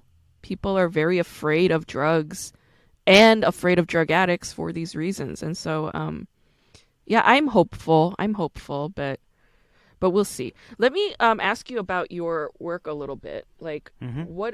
what have you narrowed down in terms of like your prospectus and all this, like, or your dissertation? Like, have you Yeah, started yeah, of field course. research? Yeah, I'm So curious. I am working on a Korean Buddhist chant called Pumpe, writing about Pumpe, and Mm-hmm. it is it is like in a Korean music school textbook they say Pumpe is one of the three Korean vocal genres, along with pansori and kagok. Mm. And kag yeah, Pumpe is by far the oldest tradition, but then it's least kind of practiced because of this uh, sacred context behind. It's a religious music that's used in rituals, and um, yeah, so only Buddhist priests can perform pumpe. And but it's been around for like more more than 1,000 years. Mm-hmm. and and but it's unfortunate that a lot of them is getting obsolete, and just a Mm. lot of Because genres of they are not songs. able to pass this tradition Yeah, down, or it's a oral transmission, but then the whole uh the ritual these days is getting shorter. And they used to okay. the most kind of elaborate and kind of important the ritual is called Yeongsanje, which is kind of recognized in as a like a cultural asset as well. Mm. And it's used to be like 3 days, kind of 3 days long. You have to perform Mm. it for three. You have to not perform, but just kind of conduct it for 3 days. Mm-hmm. But then Mm-hmm. The ritual and ceremony. yeah, and Mm-hmm. the a lot of like all these people, village people, would come and Mm. just watch them. It's kind of Mm. like, I wouldn't say that's entertainment per se, but then it was entertainment for them. It's But then spectacle. Mm-hmm. right, but then these days, you know, they only conduct like a kind of demonstration 영산제 Mm. once every year, Mm-hmm. they're designated as a cultural asset, also like a UNESCO. What's the Yeongsanje for? What are they asking for when they So conduct it's this ritual? there are all sort of 천도제, which is like you send this soul to the next life, basically. Okay. Mm-hmm. So it's like So like a funeral yeah, kind of ceremony. Okay. yes, it is. And Mm-hmm. Yeongsanje is like one of the it's basically the biggest uh, biggest style that you can kind of do this chando ritual. Got it. So And was it Yeongsan, reserved for more important people, or I like mean, what? um, you it costs more money to kind of Got it. for the clients Got to it. perform this kind of rituals. But Mm-hmm. then Mm-hmm. nowadays it just costs a lot of money, like like 100,000. I mean, not 100,000, but like, I'll say like tens of thousands of dollars. So Yeah. Tens if of thousands makes sense. of Yeah. course. And Yeah. then it's very time consuming, and you have to Yes. prepare a lot. Mm-hmm. And the whole thing, like 3 day ritual was actually performed in 60s, I think, for the last time. And And then now, do the Mudang do this, or do the Buddhist priests do no, this, no, or is it's it a a combination of Buddhist both? prism. No, Buddhist Buddhist priest. priest. Got it. But then, Got it. there are a lot of shared kind of common characteristics between Yes. good performance and this Buddhist ritual performances too. But Got it. then Yeah. I think it's all kind of Buddhism in Korea is also kind of syncretized with this like local tradition that was there before, Yes. right? Yes. Indigenous Mm-hmm. religion. And Yes. so, but then it is supposed to be a Buddhist ritual rather than any of the local, I mean, shamans involved. So, but Yeah. then they're doing it. They have this 1 day ritual performed, but then of course the songs used in the rituals are getting shorter, and they Mm. basically there's no need for transmitting and learning this kind of new, I Mm. mean, the old like long songs that lasts Mm-hmm. sometimes more than like 40 minutes or so, and it's very it's a very melismatic vocal genre that you just kind of their texts like a Chinese or Sanskrit text that's Yeah. one character is elongated to like Oh my 10 God. minutes basically, so like Jesus. very melismatic, and there's not much like a accompaniment there either, so it's just kind of chant by a monk. And Mm. it's it's it's not something, it's not something a lot of people in Korea could enjoy these days, you know what I mean, like enjoy as In a terms of both spectacle. listening and performing. Performing is amazing. It's really Okay. how they produce this sound, and how it's just masterful, what they do. But then Okay. in terms of like this kind of logistics and all, like people are just so busy these days, and just Eh. when they want to clients, when someone, a relative or their parents father dies, and when they want to when they request this ritual, they they want to do it as nice as possible, but they don't want to do Mm. it for like 3 days or 1 day even, they Okay. probably want to keep it in a couple of hours. and Oh and my God. yeah. I mean, I don't it's what it is. It's really, you cannot So they really. want the fast food version of it rather than sitting through the 4 hour, 18 course meal at per se. I get it. I mean, I wouldn't say that, because it's very it's an inevitable change that needs to happen in a way. And Mm. like you cannot really stick with this old, longer version, because they need to kind of cope with the changes in the society. And I mean, they as a Buddhist priests, they need to Mm. understand what's good for I mean, what works the best, That's right? true. Yeah. So Adjusting. I'm just kind of basically uh my dissertation focuses on the contemporary, like these kind of aspects, that how it is changing and Okay. how it is practiced by this. There are also younger priests who are Yes. learning and try to practice this. I mean, you would think that it's only for like these older, very solemn, priests, but Right. there No. there are very younger ones that Of who course. take this career, and Yeah, that's how it always works. Whenever a tradition seems like it's about to die off, the younger Mhm. people immediately latch on because they're like, "Wait, this is a dying thing. I need to know more." It's like Mm. when all these like Korean American filmmakers are like obsessed with making documentaries or short films about hinyas, you Mm. know? Cuz the hinya was just again, it just became a concept out of necessity, you know? When all these men went to war or died off, or they would go out into the ocean and sail away and die out at sea or be gone for Mm. days, the Hinyas had to feed their children. So they went diving into the ocean to get food. It's very, Mm-hmm. very practical, logical. And then this became a concept called Hinya. But now they don't need to go diving, deep sea diving to feed their fucking kids because there's a supermarket with everything that they need, right?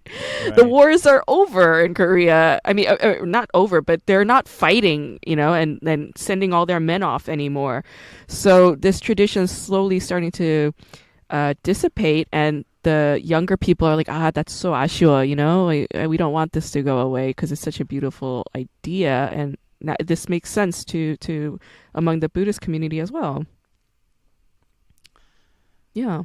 I also think there are a lot of you know, it's just kind of matter of there, you know, this whole thing is all just kind of combined with the capitalism as well. You know, like Mm-hmm. if it makes money, it's it's worth trying. You know, like, but I'm not Hmm. trying to, you know, I'm not trying to criticize anything, or like, you know, their intentions are like they're like, you know, I meet these Buddhist priests, and they're really different people. You know, they're just, they live in a such a different ways, and they're, I honestly thought that they are not as greedy as you know, commoners.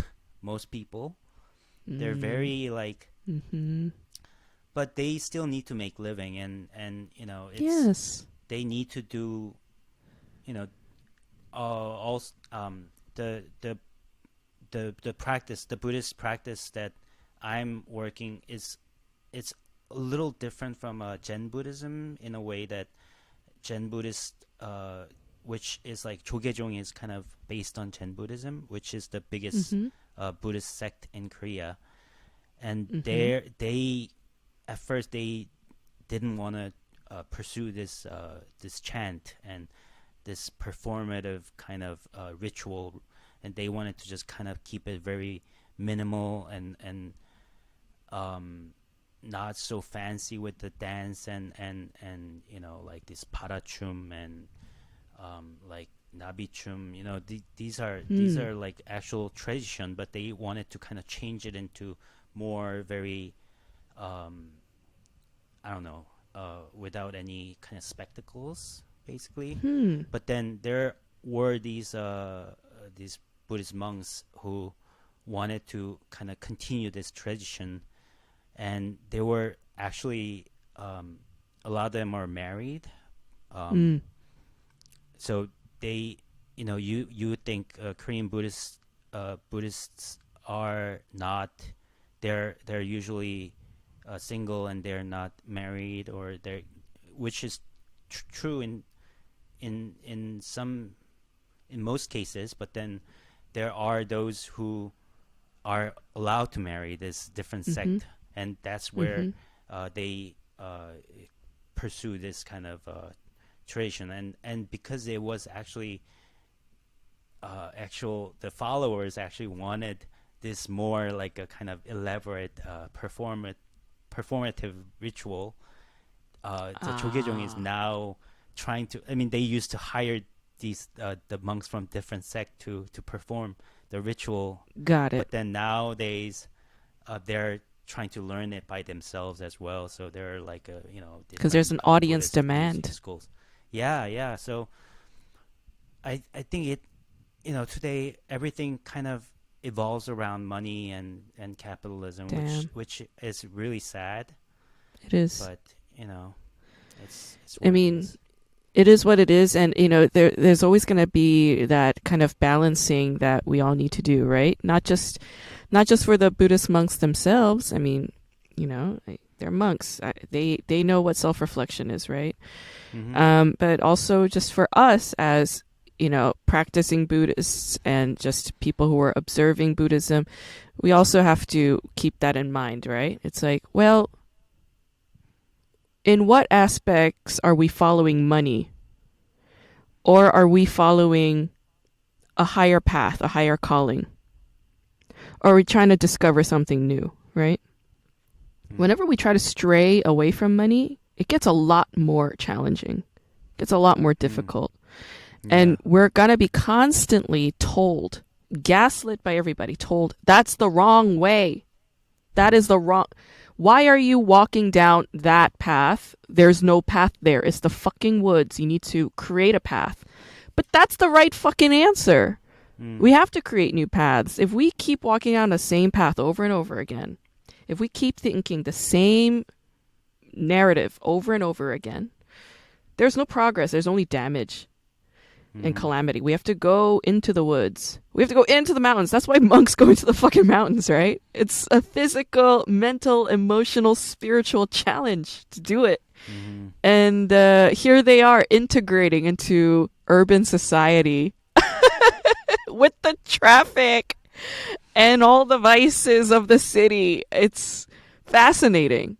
And you Mm. know, actually, if I think about that, in a way, that's revolutionary because, okay, maybe they're like being up in the fucking mountains, away from all these vices. That's much easier. Maybe the challenge is to be in society Right. and to try and pursue this. I mean, that is a lot more challenging because the temptations, attractions, and vices are in your face at all times, and it's pulling Mm. you into that particular current of water at all times. And how do you go with that flow and yet still maintain mindfulness and Mm. oneness with the Dharma, so to speak? That sounds just as challenging in some ways. Yeah. So Mm. yeah, I'm starting to see the point of what this particular sector you're talking about and what they're doing. I Yeah, I love that mean though. that's Mm. so Mahayana Buddhism is, you just kind of become a bodhisattva instead of becoming Buddha who's kind of transcends everything.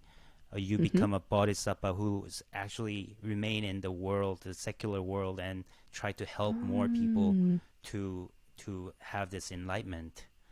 And Yeah. yeah, it's it's in a way I think it really kind of goes with the idea of Mahayana Buddhism. Okay. What does Mahayama mean?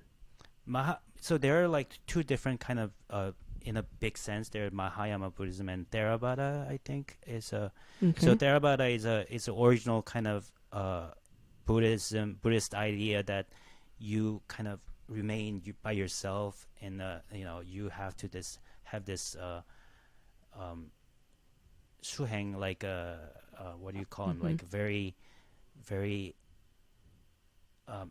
abstaining like you do Mhm. this like by yourself and you try to find Buddha in you in yourself only and there are Mhm. no like a sense of bodhisattva who are kind of as equally respectable as Buddha but then Mhm. they didn't become a Buddha although they could have been but then they Mm. stayed so there are like different bodhisattva for like a life. There's like a bodhisattva who governs death and Mm. who governs some different things, and Mhm. they're a very important part of the Mahayana Buddhism, which is a concept that kind of um, you are trying to help more people in the secular world to go with you to this kind of um, to achieve the nirvana. But Theravada is kind of Mm. is more practiced in like a Vietnam. I think it's a Southeast Asia more like a Aha. uh, right. So like a Thailand, Mhm. Vietnam, and those kind of Mhm. Southeast Asia country, Burma. Mhm. Mhm. But then China, Japan, Korea. I think Mhm. Tibetan in some sense also is Mhm. more like a Mahayana Buddhism. I feel like in a way you're like a bodhisattva. No, that's yeah, that's an In a overstatement. way. Oh yeah, maybe it is. But I would say with every kind of concept or claim, there are echoes of that, right? Whatever ex- exterior echoes of that, you are one of those echoes, I would say. Because, I mean, I would Mm, say thank all you. academics, like all scholars, right? Because, I mean, we're getting a PhD. A PhD means a Mm, doctor of philosophy. We're becoming philosophers. Philosophers are thinkers, right? We love thought and knowledge. Spiritual leaders and religious leaders are people who are part of the spirit world. They are channels. They are mm, mediums. They are uh, teachers. You know, in the realm of Buddhism, monks are monks, and we give them money because we're asking them to end our suffering as mm, human beings. That's why when they come into town, we give them rice or we give them money mm-hmm. or we Right. pay them for these rituals, right? Because we're saying, please end our human suffering. And professors, philosophers, thinkers, we're also trying to ease suffering through Mm, theory. We're trying to problem solve. Why are yes. we killing one another? Why are we discriminating against one another? Why are we unhappy? So, in a way, right? And professors, philosophers, we're part of the secular world, right? Mm, You have a wife and you have two sons. You live in Vancouver. You go hiking, you go look at the lake, yeah. but you also teach. We work with students, right? And I feel Mm-hmm. like that is the work of a bodhisattva, Well said. Well said. Um, right? I the recent podcast you did with the it's she was a professor in also media study Korean. Um, Chiyun An, yeah. Jiunan, yes, that's her. That was her name. That was really really helpful. Like to just kind of, you guys seem to have very very it's just good chemistry in general, and you guys were. I mean, it was funny, but it was very informative to me because like whole thing about having a PhD and this kind of new sort of academia, like a new field, and just I could totally relate to a lot of things that you were saying. It was great, and um, especially um, when I was studying composition before, Mm. I had to write some music, right? And Mm-hmm. when I was writing, like I was never sure of myself. Like I mean, Mm. I'm still kind of very self-conscious, I guess, but then Mm-hmm. at the time I just didn't know what I was doing, and I was like, why am I doing this? Why am I writing? What's the point of this? Because Mm-hmm. would anybody really like care to listen to this like later or Mm. whatever? And Yes. I was definitely not such a confident person, but then Mm. and I really felt like I never kind of had that.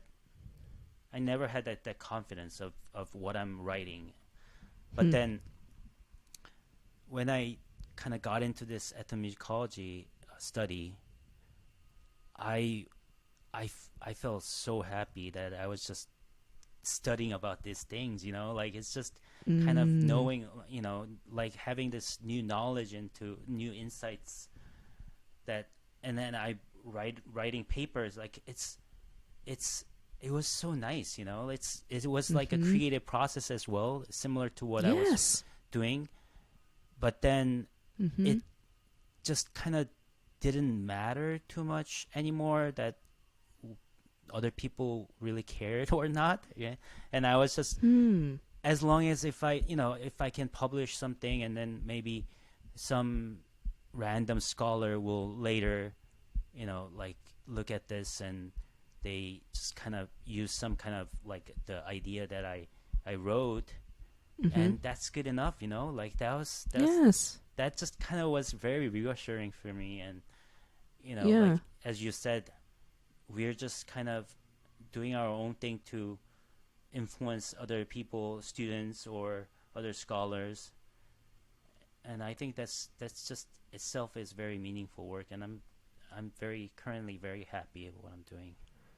I'm happy to hear that. Yeah, I mean, you come from a family of scholars, like your sister's a scholar, your parents are scholars, Mm-hmm. and like, I I think scholarship has value. Like in I my novel, I wrote like I was very anti-academia, and I was just like, mm-hmm. it's all nonsense. And at the time, I firmly believed it, even though there was a part of me that just was kind of working things out. And I still have moments here and there where I'm just like, yeah, what I'm doing, it's not really necessary. It's Mm, not like the world is gonna end if it's not here. mm, But you could almost say that with practically anything, because right, you know you could literally say that with anything and anybody. Literally, right, grab any doctor. I could say the same fucking thing about that fucking doctor. And it's just like the world will learn to adjust and move on with or without you, regardless of who and what you do. But that's why it's brave and courageous. And it's activism and resistance and protest when we create art, right? Because you're filled with self doubt. Everybody's doubting you, including yourself, right? When you're right, writing music, you know, doubting yourself and wondering right. who the fuck's gonna listen to this. That's why it's hard being an artist. That's why most people can't pursue that career as a path, because it's not even career, that path, that journey, that life. It's difficult. But yeah, as you say, scholarship is also a big part of that, because it is creative. We're conceiving of, we're imagining the world in a different way. We're creating a blueprint for our society to an extent. And that is Mm. a creative process.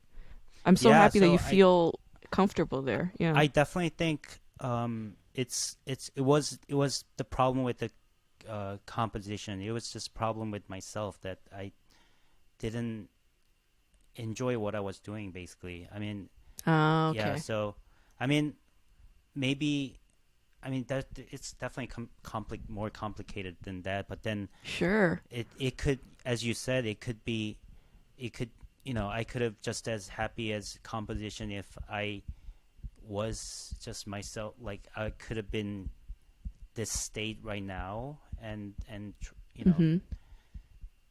because I feel like I just kind of found what I really like to do, and just whole thing just kind of there's this saying by Paulo Coelho in The Alchemist that Mm-hmm. when you want something, like the whole world conspires to achieve this, and I feel like it's just kind of doing that for me because Mm. I really want that instead of like doubting myself and just having Mm-hmm. all this kind of what if. But Mm-hmm. then Mm-hmm. I also the one the about the podcast with Dr. An. Um, Mm-hmm. what I liked about was that you were always kind of before. I mean, that's okay, but you were always Mm-hmm. making fun of scholars, and you're like, oh, Mm-hmm. whatever. Yeah. And then, but then you were talking with Dr. An, and you just kind of you guys talked about very, I don't know, like I enjoyed all the podcasts before as well, but then it was just a Mm. little different that I could actually relate to my current what I'm doing now, and Mm-hmm. you are very also very you are academic as well, so very that's Yeah. what you kind of realized. Yeah, we I were talking always about enjoyed pedagogy. right. Yeah. I always enjoyed your analysis on K drama. Like the first time I Yeah. was very impressed was when you came out in this other podcast, On Vectel. Bechdel. Mm. Yeah, and then you were talking about the parasite. Mm. The the whole analysis was just mind blowing. You're so good. You're like it's I watched the parasite probably twice by then, Mm. but then I still kind of I enjoyed it. It was an amazing movie, but when I heard your analysis, it just was like became like my favorite movie ever. The previous one was a Sarine Chuok, but then Oh, I love Gisenchun, I that think, movie. yeah, I love they're Sarina both, Chuak so you know, much. I'll they're send both you an up there. article. Taeyoung Kim, I don't know where he's Mm-hmm. at. He might be in Tennessee, but he wrote his whole dissertation about like serial killings in Korea that started cropping up in the 80s, and Mm. he wrote about Sarina Chuak and the Chaser. Yeah, Mm. he does some really interesting analysis. It's so fascinating. But I'll send you that article. I love that movie, Yes, Memories of Murder, Sarina Chuak. I so love that good. movie so much. Yeah. I would say I love Sarina Chuak just as much as I love Parasite. It's that Mm. good. But Parasite's an amazing film. Like I'm still like, whoa, what an amazing movie. Your analysis made it even more amazing to me. So, thank you. Oh, thank you. That's so kind. Yeah, that movie was like it was mind-blowing for me too just watching it. Like I was in the theater, I watched it. I went with my friend and like after the movie as we were walking, she wanted to talk and I was like, "Can you shut the fuck up? Like, why are you talking to me right now? I have to go home and just sit by myself, and just let the experience move me. Just shut Mm. up." Like I just drove home immediately. And then like after a month I texted two of my Korean American comedian friends and then we went to Mm-hmm. see it together. Mm. Um and it was just as fun. But yeah, if a work of art like that is that good and it has that much meaning, then Mm-hmm. the scholars have just as much fun with it. We are going to sit and Yeah. talk about it and philosophize about it all day, every day. And yeah, Yeah, it's all of these you're are talking just about how to make, how to kind of write about these things and this that, with Dr. An, and then that kind yeah. of, I could sense that a scholar in you. That was really nice. Oh yeah, no, I mean the scholar in me it's a part of me I cherish very deeply. Mm. Actually, maybe you'll find this funny. When I was in college, right? So Mm-hmm. I started going to college in 2005. 2005, I started going to college, and I went to Hunter College initially in New York City. Mm-hmm. It's a city college. It's a great school. It used to be an all women's college, and then they made a co-ed, and then the Oh, quality of the okay. school went down. The men ruined it.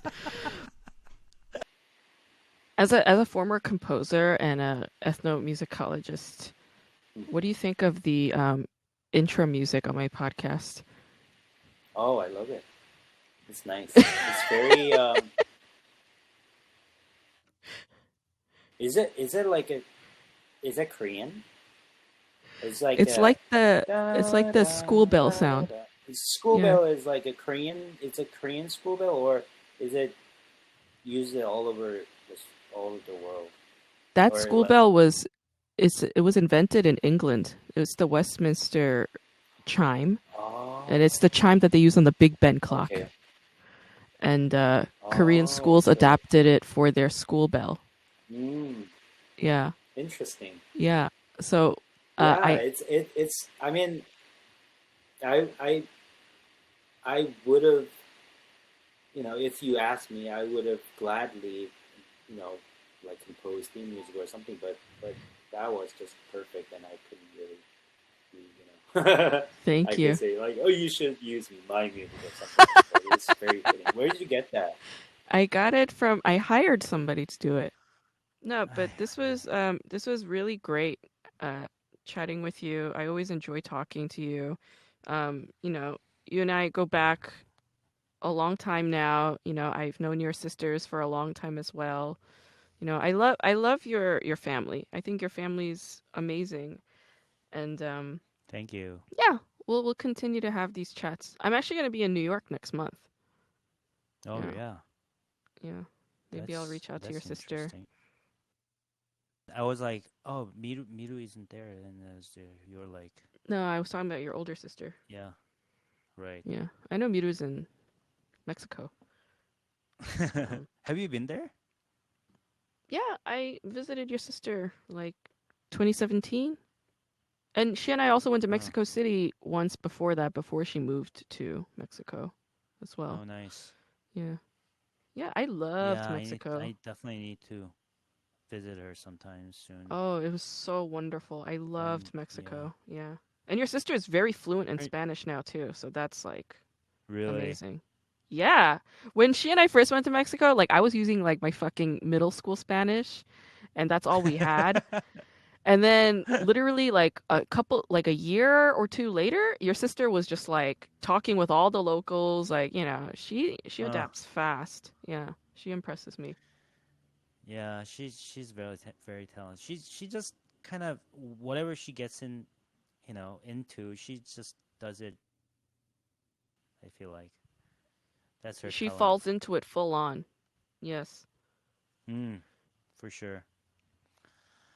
All right, this was Yes. lovely. Well, Thank you for doing it. yeah. I'm glad you seem to be doing well, and I Yeah. love seeing your face and your hearing your voice every week on your podcast. It's amazing, Thank you. and keep up the good work. Thank you. And I'm It rooting was for you honor too. to be on your show. Yes, honor having you, and thanks for sharing your research. I am really looking forward to reading your dissertation eventual book. It sounds extremely Mm, fascinating. I am genuinely excited for you. thank you. You guys, next week I'm going to talk about the show Reply 1997, which is an amazing show. And the guest is also amazing. It will be the last guest that we have to celebrate AAPI Heritage Month. So thank you for all of you for tuning in and helping me celebrate AAPI Heritage Month. And you guys, like, I don't know, I just kind of promote this every May, I suppose. But I did write a novel. I wrote it when I was in my early 20s. It's called Deli Ideology, and it's about me or my character working at a deli, a New York City deli, as a cashier, and the experiences that that cashier had working in Manhattan as a millennial who had recently graduated college into a recession. Check out that book if you haven't. You can buy it on Amazon. You can get it as a paperback, or you can get it as a Kindle. But it is available for purchase on Amazon. So there you go. In any case, you guys, this was a fantastic interview. This was a fantastic episode. Thank you for tuning in. I am so happy that you guys are my listeners. Thank you for being my listeners. I appreciate every single one of you. Thank you. If you have questions for me or just a comment, something nice to say, I'm all ears, man. I read my emails. Just email me, kdramaschool@gmail.com. And you can, of course, subscribe on YouTube, okay? Please subscribe on YouTube. Oh my gosh, if you're listening, subscribe on YouTube. I need them. I need the subscribers, okay? Subscribe on YouTube, K-Drama School. You can also follow me on TikTok, Twitter, and Instagram at K-Drama School. I love you all. Thank you for listening. Thank you for tuning in. I'll see you all next week.